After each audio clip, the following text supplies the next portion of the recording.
So hello guys, नमस्ते। आप लोग कैसे हैं? Welcome back to my channel Jyoti Singh शेरनी। और उम्मीद है आप सब लोग स्वस्थ होंगे, तंदुरुस्त होंगे, व्यस्त होंगे, मस्त होंगे और रहना भी चाहिए। अच्छा, आजकल बहुत माहौल चला हुआ है कि शेल्टर डॉग मतलब जितने भी कुत्ते हैं जो बाहर घूम रहे हैं, उनको बाहर किसी शेल्टर में डाल देना चाहिए, किसी आश्रम में या फिर कहीं ऐसी जगह छोड़ देना चाहिए जो वो दूर होना चाहिए, क्योंकि वो लोगों को काट ले रहे हैं।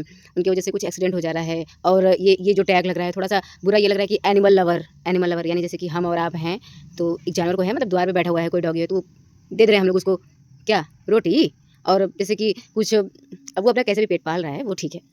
अब इसमें सरकार क्या कह रही है, कोर्ट क्या कह रहा है कि समझने वाली बात है। देखिए, पहले तो आप समझिएगा ये, सरकार के लिए अगर महिला की सुरक्षा के लिए या फिर कोई भी अदर नया कानून बनाना हो या फिर कोई भी काम हो, तो सबसे पहले चाहे उनकी शिक्षा को लेके, चाहे नौकरी को लेके, चाहे पेपर लीक को लेके कोई बात नहीं करना होता है, कोई भी बात नहीं करना होता है। वो कहते हैं पहले विधायिका से आप जाके कानून पास करवाइए, उसके बाद हम बात करते हैं। अब आप ये बताइए कि एक जानवर है, प्रकृति से खिलवाड़, मतलब आज की डेट में इतना बादल फट रहा है, क्यों फट रहा है बताइए? हम लोग प्रकृति के साथ में खिलवाड़ कर रहे हैं।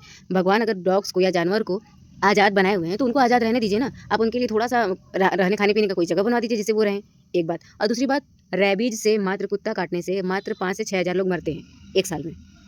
जिसके ऊपर पूरा का पूरा डाल दिया गया है कि कुत्ते लोगों की वजह से लोग मर रहे हैं और इनको हम लोग गाँव से, शहर से, गली से, हर जगह से डॉग्स को हटा देंगे। ठीक, ठीक है, आपकी हम बात मानते हैं।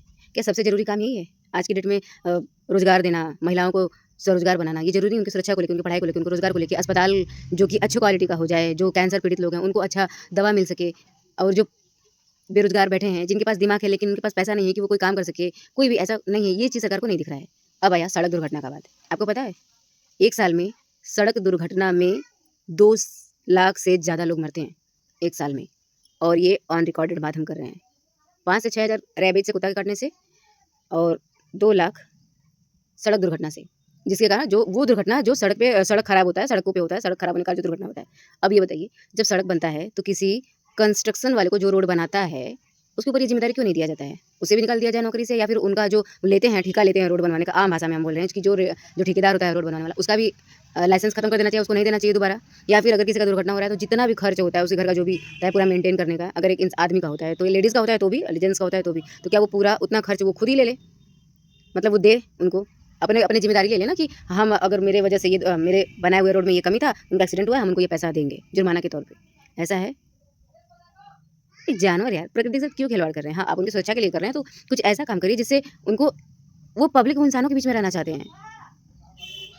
वो बहुत ज़्यादा चोट नहीं पहुँचाते, जब तक वो पूरी तरह से सबसे ज़्यादा वफ़ादार माना जाता है कुत्तों को, वो कभी खराब नहीं हो सकते हैं। आपका इस बात पे क्या कहना है? प्लीज़ हमको बताइएगा। राधे, राधे। बहुत ही शर्म का बात है ये, समझना चाहिए लोगों को। एक रोटी वो शाम को खा के, सुबह-शाम अगर कोई देता है तो, या फिर शाम को एक रोटी खा के वो कितना वफ़ादारी निभाता है। बिना कहे रात भर आपके घर के सामने सोता है।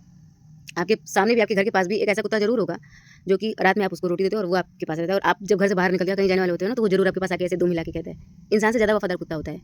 उसको लोग ऐसे कर रहे हैं और कोर्ट तुरंत बिना विधायिका से, बिना संसद में पारित हुए तुरंत ये कानून बना दिया। बिना डिस्कस हुए, बिना पूछे जाँचे, बिना कोई भी बात किए। क्या ये सही है? आप लोग ज़रूर कमेंट बॉक्स में बताइएगा। क्या आपको ये पता था? बताइएगा, ठीक है? राधे, राधे।